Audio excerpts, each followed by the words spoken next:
thank you all for showing up and being interested in WebAssembly, which is something that I think if you hosted this meetup a year ago, and I'm going to keep saying this at every one of these WebAssembly meetups because it is still true, I don't think there would be anyone in the room, right? This is a technology that is at the bleeding edge of everything. It's at the bleeding edge of what's possible on the web platform and what the future of the internet looks like. And if it's the future of the internet, it's kind of the future of humanity. So I can't promise that your knowledge of WebAssembly is going to directly translate into your ability to help the human race, but we got a shot, right? Today, I'm going to talk about something that most of you probably have not thought a lot about or maybe worked on, which is running WebAssembly not in a web browser. I guess I should start with what WebAssembly is, because I realize there might be people who show up to a WebAssembly meetup and still don't know what that is, and that's awesome and great and super good that you decided that you wanted to learn something new today. WebAssembly is a general purpose assembly language for the internet. And it was originally conceived around the idea that instead of writing JavaScript and running it in a web browser, delivering it as a part of a website, it would be really cool if people could use whatever programming language they wanted to. And it would be really cool because it means we could take existing things like awesome video games and run them in web browsers as a part of the internet, which would be super cool. And it would be really cool because as great of a language as JavaScript is, it's not the end of the universe. Languages have risen and fallen throughout the history of humanity, and we can't let the web be tied to any one of them. Because then when that language goes down, so could the internet. And that's not an acceptable thing to us in this building. So WebAssembly is a super cool, great idea that people have been working on for a long time, and some of them are in this room. But it's possible that the most important impact that WebAssembly ends up having is not in what you can do in a web browser, but it's actually how we structure applications on servers. The servers that we run all around the world are the servers that you run for your applications. And so what I think we're going to try to prove to you today or demonstrate or suggest is that WebAssembly has this really important, powerful position on a server. And there are really good reasons why that could be true. But before we do that, and this is just my kind of if you read the Wikipedia definition for WebAssembly, it specifically says it is only to be used in web browsers. And so hopefully we'll revisit this soon and see that edited. But before we talk about that, we have to jump back to a story that starts in 1954.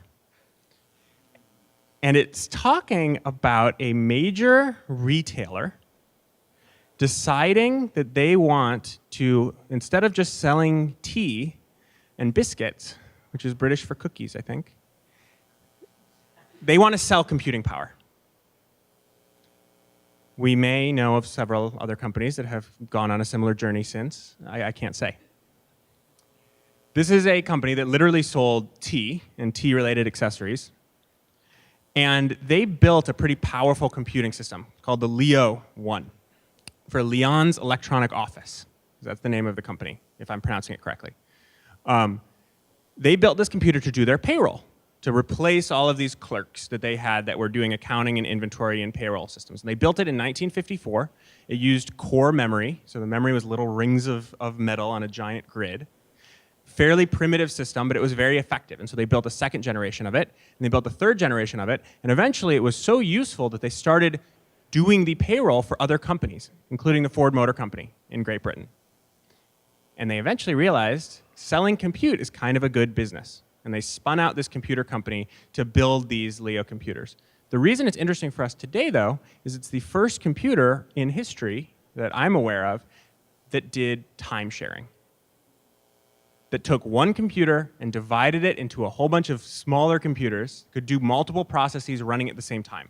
So that instead of doing one job, it could do 12 jobs, literally 12 jobs, specifically 12 jobs. That's a really cool thing because it turns out that a process spends a lot of time waiting for a magnetic tape to read data in or a printer to print things out, and the actual CPU is not doing much during that period of time. So it's really valuable to, instead of being able to run one program at a time, be able to run 12. This computer is a G645. It is a computer that was specifically invented to run an operating system called Multics, M-U-L-T-I-C-S. And most of you have probably never heard of Multics. But Multics was the operating system that invented the hierarchical file system. It invented the concept of ring-based protection, which Kenton behind that column hates, which is like kernel space and user space, if you've heard of that. It invented all of these wonderful concepts behind how we build computer systems today. And it was a colossal failure because it was insanely complicated. And because the computers at the time were not powerful enough to really run it in a meaningful way. It consumed too much resources. It was ahead of its time. It was too perfect. And so a couple engineers, that's them right there, Ken Thompson and Dennis Ritchie, on a PDP-11, which is another wonderful computer, invented something called not Multics, but Unix. And that was an intentional pun to say this is not as complicated as Multics. And Unix took all of those wonderful process concepts, the ability to have all these separate processes all running on a single machine, and brought it into a format that could actually be ran in a reasonable way on computers of the day. And it became incredibly successful, and it is the foundation of every computer that we use. Our laptops, our cell phones, every major device that we use in some way in the modern world, other than maybe the key fob in your car, descends from the architecture that Multics and they figured out in the 60s. There are some problems with it, though, particularly for the type of computing we want to do today. One of these problems is the model was designed in an age when you would have 12 processes that you'd want to run. If you want to do something called serverless computing, which is super cool, you suddenly have a computer that's doing 1,000 processes, or 10,000 processes, or 100,000 processes. And all of that context switching that was required before in order to move from running one person's program to running another person's program ends up turning into such a colossal amount of overhead. It actually can be so much overhead that you don't really get any real computing done. You spend all of your time switching between different people's code.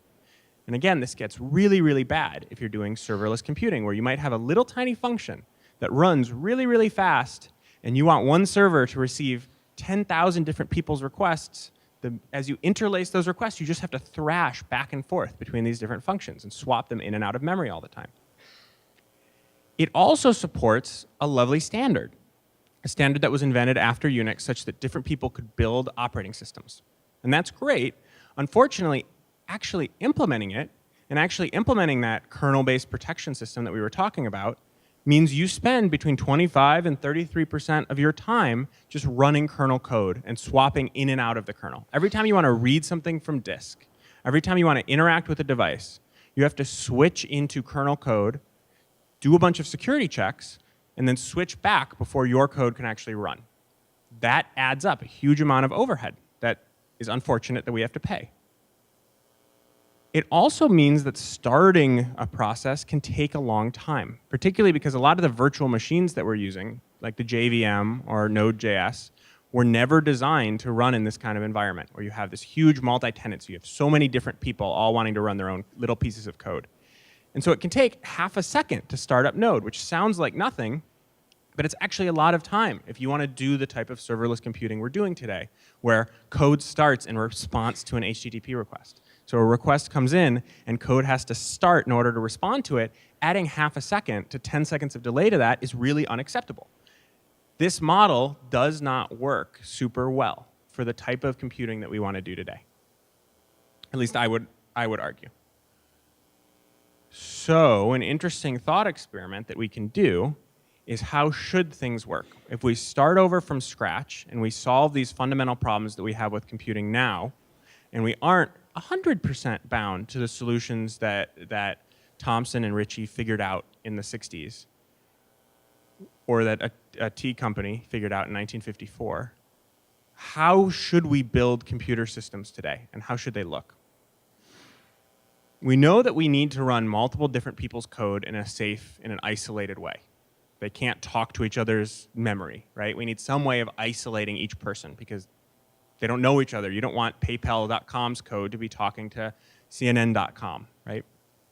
We know that we want them to be very efficient because we're going to run thousands of these on a single machine. So they can't consume too much memory. There has to be as little CPU overhead as possible. Ideally, we're just paying for our own actual code to run. And we know that the internet works a little bit different than these mainframes worked. We don't just have one PDP-11 in a closet anymore. We have users all around the world, and it's really great to be able to scale things quickly. So if we suddenly get a ton of traffic from Hacker News, We don't have to buy another mainframe that takes 6 months, but it can instantly scale. We know that we need it to be as low latency as possible because it's very possible that we have clients all around the world. How can we solve this problem? Well, one way we can think about it is by looking to other computer systems that have built this type of thing in the past. And one really good example is the web browser. Because it turns out that a web browser runs untrusted, isolated code. PayPal.com can't see what CNN.com is doing. And it can start code really, really, really quickly. Because when you load a new tab, you expect that code to run almost instantly. And it also has to have as little memory overhead as possible, because the most common complaint for anyone who builds web browsers is that Firefox or Chrome is eating up all of your memory. So they are very incentivized to invest a lot of time and energy to keep this overhead as low as possible. So what happens if we take the V8, which is the JavaScript and WebAssembly engine that's in Google Chrome, and we put it inside the server? Is that a good idea? Does it work? Is it useful?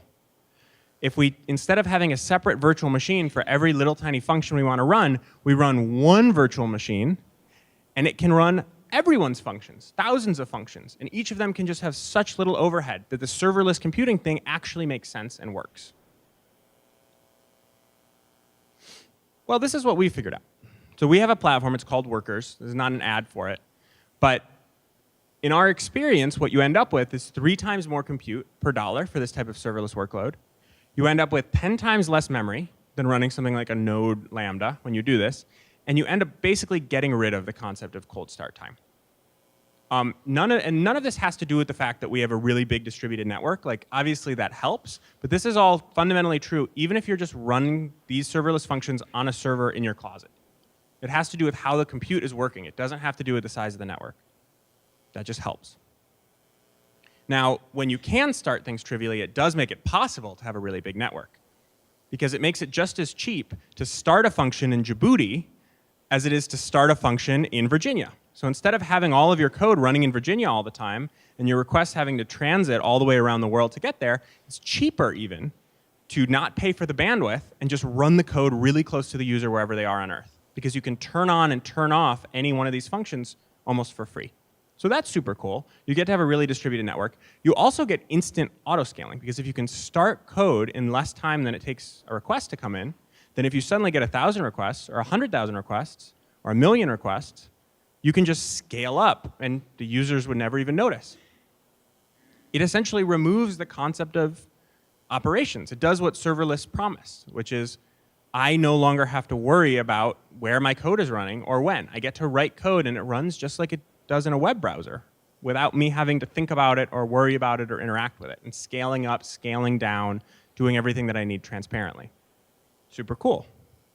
And it is really, really fast. I know you can't see a lot of the things going on this chart, but the bottom line is isolates-based platform, and the green and blue lines are process-based platforms, and this is the amount of time that they take on a percentile basis. The red line is way lower. Cool. So then we come back to our original conversation about what WebAssembly is and what it's for. Because we all know that V8 is this incredibly powerful engine, or hopefully we know that. I believe that it is. It's the JavaScript and WebAssembly engine that's in Google Chrome that we all, or many of us, use every day. But there's no way in hell that we're going to reinvent all of computing and make everyone use JavaScript. Because, again, there isn't such a thing as a successful future of computing that relies on a single language. If that's how this worked, then we would all be writing Fortran right now, because that was the most popular language to write on the PDP-11. We need a platform that lets people write multiple languages of code. That's the only way that this can be a true computing, general-purpose computing platform that can be meaningful for so many people and change how people deploy code on the internet. Which means we need WebAssembly if we want to support all of these languages. And this is the WebAssembly logo. And this is the same thing said again. This is actually for the visual learners.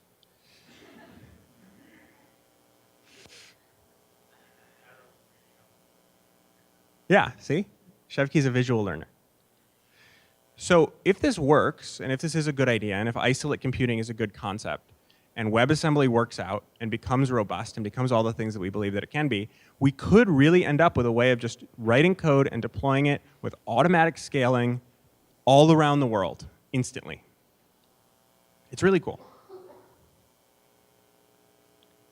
But not super easy to do right now. This is a "there be dragons" image. They used to put this in the corner of maps everywhere they didn't know what it looked like. And they would just draw some like idle dragons in to say like, this is what will eat your ship if you try to sail off the edge of the earth. It is a difficult thing to do right now. It is a complicated thing to do right now. WebAssembly is in its early stages, right? Everyone in this room is a pioneer, is one of these people who got on the bandwagon before it was cool, right? You know, you saw Father John Misty when he was, you know, playing under a shack by the river. But it is possible. And to prove that to you, to prove that this future is not a crazy dream, but is something that can actually be done, my friend Shevki is going to do a demo of WebAssembly right now, live, in this very room.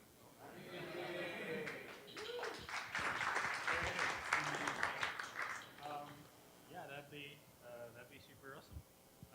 Thank you very much. I think I'm good. Hi, I'm Shev. Let's write some Go and get it working in WebAssembly and hopefully upload it to workers and do something fun with it. Do we have the? Yeah, that'd be. Live demos are really scary, and Shevki is very, very brave. Remember that. So right now, there is not much support for the Go standard runtime in to be working with. The Go support for WebAssembly is currently in its infancy, and it's not really mature. So what we're going to do is basically something very old school, and just do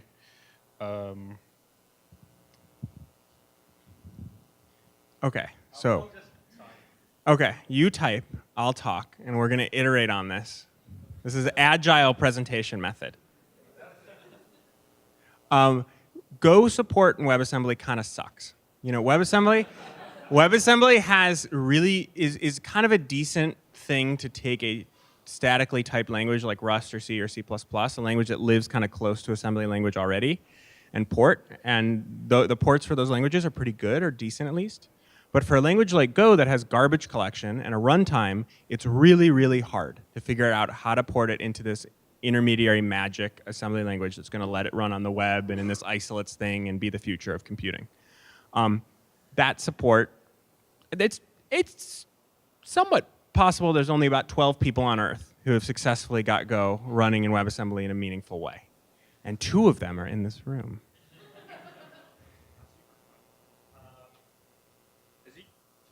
So it's so experimental at this moment that OS does not have a standard request. I just made that up. It has a standard in. It does not have a standard request. Unix does not have that. But it's fun to play with these things. So let's actually 48. Do that. And then let's print a bunch of stuff as well. Just to. So this is a code editor. And you are writing Go code. And the ultimate goal is going to get that Go code to, instead of running on a process and an operating system and all that wonderful Unix stuff, to be running in a WebAssembly environment, which could be a web browser, or it could be this Cloudflare Workers thing, or anywhere that you're doing this isolate computing stuff that people keep talking about. And by people, I mean only me.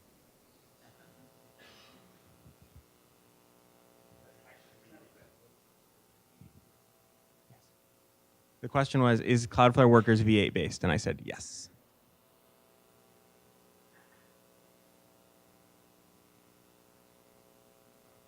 That's a good idea. We should have time for questions. I hadn't thought of that.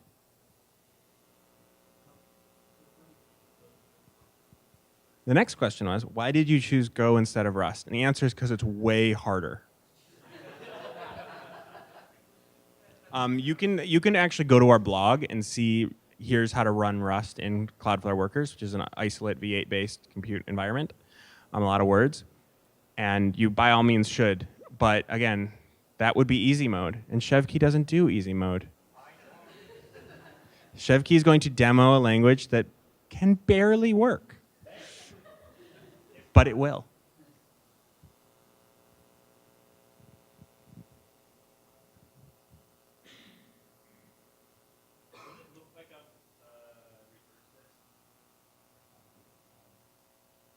Does anyone else have questions? Yeah.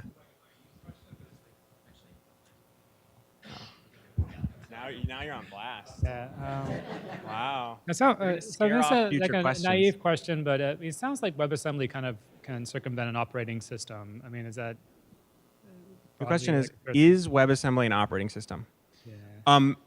No. You can write an operating system in WebAssembly. Chevkey thinks it is, and he will give you a really good argument as to why that I don't fully understand because I'm not as smart as he is. But the way that I look at it is, if we take a step back into the past, there were actually two kinds of multiprocessing systems in the 60s. There was cooperative multiprocessing, where you would write your program in such a way that it talked to some special API, and there was a nice little virtual machine or runtime or something that could sit there and rotate between everyone running. And there was virtual machine-based multiprocessing, where you would get this interface that looked like you were owning the entire machine, and everyone else would get an interface that looked like they were running the entire machine, and you would get direct access to the processor when it was time for your code to run. And that's the world that we kind of live in now, where if you use an operating system and you write a process, when it's your turn, you basically get complete access to that processor to do whatever you want with it. And creating the security guarantees that are necessary in that world and dealing with memory management in that world is kind of overhead intensive. This is kind of a move backwards into cooperative multiprocessing, where there's a single virtual machine and you have to use a special API, which is now the Web Platform API. But because you agree to that, we can run you in an environment that is living entirely up in user space, or mostly up in user space, and we can make much better decisions about optimizing your code and about dealing with resources and about rotating between who gets to do what. And we don't need to do all this mangling with memory in order to let the processor actually run your code. So yeah, does that make sense? Yeah, I mean, I think yeah, it kind of makes sense.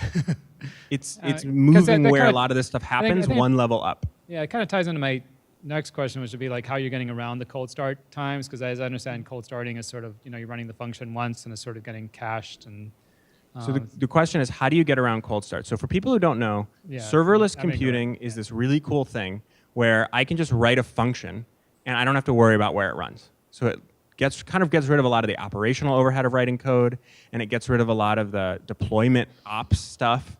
And it's super cool, but it has this classic problem called a cold start, which is the first time a request comes in for a new function, or whenever the concurrency level goes up, so I get one more request per second than I expected, basically, I have to start that function again. And starting that function takes like half a second. But the reason it takes half a second is because it's generally starting an entire node process for you. And Node was not optimized to start super, super fast. A V8 isolate, which is what we're starting here, and starts really, really fast in milliseconds. And you know that because every time you visit a tab in your browser, it's starting at least one, probably 10 of these isolates for all the iframes and different little things that are in the page, right? So V8 itself actually can start an isolate super fast. And it doesn't need to start the entire virtual machine because it's already running the virtual machine. It just needs to kind of create this new thing that represents a piece of code in the memory that it's allowed to access. So it's a much lighter weight construct than starting a whole process and allocating all of the memory for it and letting Node go through all of its initialization. Again, only because it was designed for multi-tenancy. Oh, we're good? Oh, cool, sorry.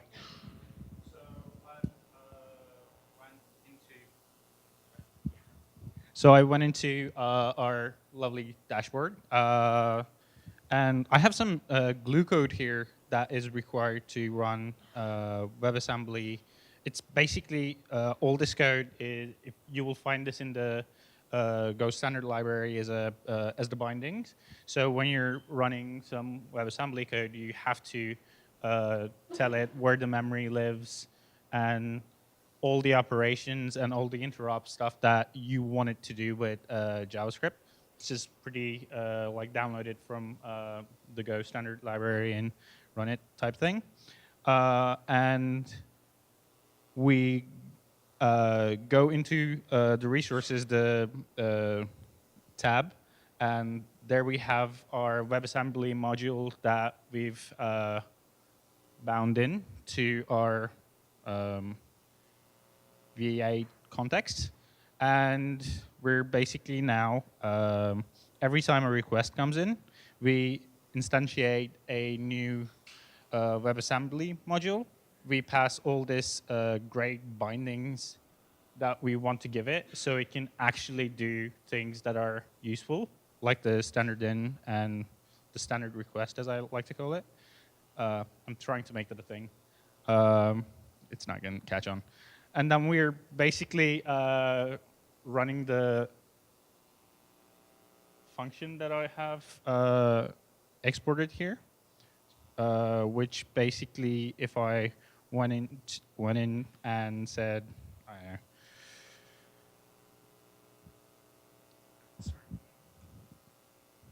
If only there was some sort of microphone that could be like clipped to your shirt or go over your face, but unfortunately it just doesn't exist.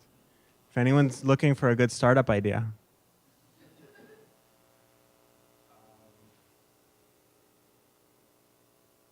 So what we're looking at on the left is JavaScript, right? And then that JavaScript is through WebAssembly magic calling the WebAssembly that you wrote in the other tab, and then we're seeing the output on the right. Is that correct? Okay. So in this scenario, it's basically the WebAssembly or WASM module that we have has a bunch of things that are injected into it or slurped up from. And then it exports a bunch of stuff as well. And that's how it's able to do callbacks and whatnot, and a bunch of very, very neat stuff. And if I actually look into this instance exports thing, it has a bunch of stuff like memory and whatnot that Go runtime itself isn't actually able to do. So we have to write some glue code to make it work back and forth. And then when I run it, something like this, I do run test. It is doing exactly what we've asked it to do, which was I didn't compile and run this one, but we're basically creating a buffer of 248. We're reading into the buffer from standard request, hashtag standard request, and then we're basically printing a bunch of stuff, like the Go OS, and WASM is the arch. And if I click deploy, and I go deploy, if I go, oops. Follow along on your phone, yeah. If you have a laptop, curl something into it, post some data, and see if it echoes back. Just to clarify, you have deployed Go in WebAssembly onto the thousands of servers, Cloudflare, something, all around the world, and it is accessible at an actual URL. So you can legitimately write Go and run it in WebAssembly in isolates on a server. We're living in the future. You want to do the decimal thing? Or not? Is there another question?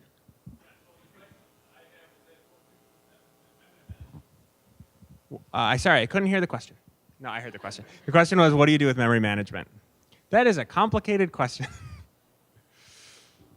And the reason it's a complicated question is because the original Go WebAssembly implementation allocates a giant amount of memory and doesn't try to do anything clever with it. And it really isn't conducive to any kind of meaningful work, least of all this. So every way of trying to get Go running inside a WebAssembly environment requires something more clever than that? Yeah, so did that answer the question? I just said it is clever. I didn't say what you did. All right, so the glue code basically, because V8, when Go runs in your actual laptop or whatever, it just asks for a page and another one, as it needs to allocate more memory and grow its own memory. That is not a thing that we're making available in workers or in V8, because if everyone started basically asking for more and more and more memory, that would not be very manageable. So V8 already has the memory. The glue code that we have basically does a bunch of things. So it allows the JavaScript code and the Go code to share memory between them. That is easier said than done, mainly because, as you'll see right now, they have different ways of laying out even like the most basic things in memory, which kind of becomes this game of let's convert this data type into like Go data type into JavaScript and JavaScript data type into Go, and that sort of back and forth that you have to do.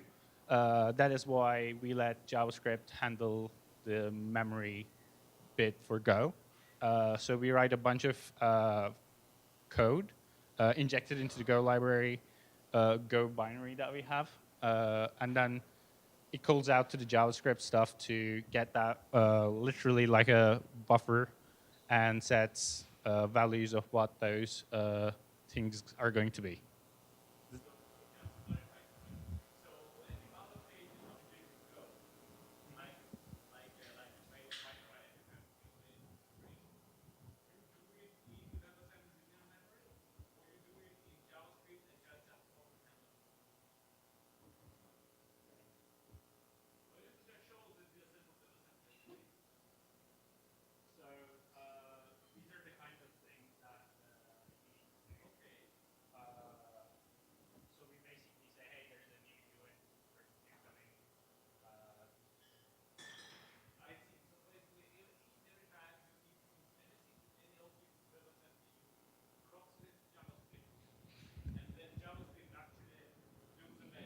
Not really. I'm pretty sure Canton would be way more equipped to handle these things. So hold on. There will be an advanced WebAssembly memory management seminar going on after this meetup, and Gabby will also be there, who knows a lot about this topic as well.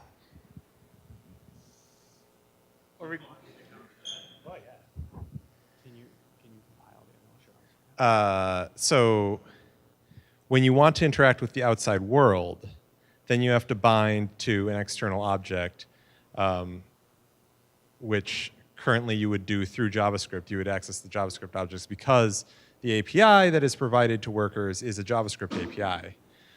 In the future, we may provide a more direct interface to WebAssembly, but this is sort of what you do in the browser too currently, is like all the browser APIs are JavaScript, and there's a way that you bind to them from WebAssembly, but then anything that doesn't interact with the outside world can stay completely within the WebAssembly memory space.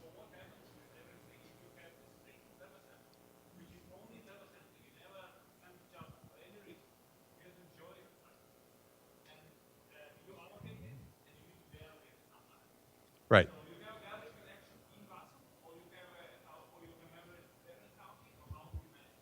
Right. So the question is, say you have just a string and it's in your WebAssembly language. Does it interact with JavaScript at all? Generally, no, it will not. It will stay completely inside the WebAssembly memory. How does garbage collection work? Well, I think Go is actually packaging its own garbage collector into its WebAssembly runtime right now. And that's kind of a problem, because if everyone brings their own garbage collector, then these things get fatter, basically. So there is a plan for WebAssembly in the future to have garbage collection built in, and then the runtimes, the language runtimes will integrate with that in order to not have to bring their own.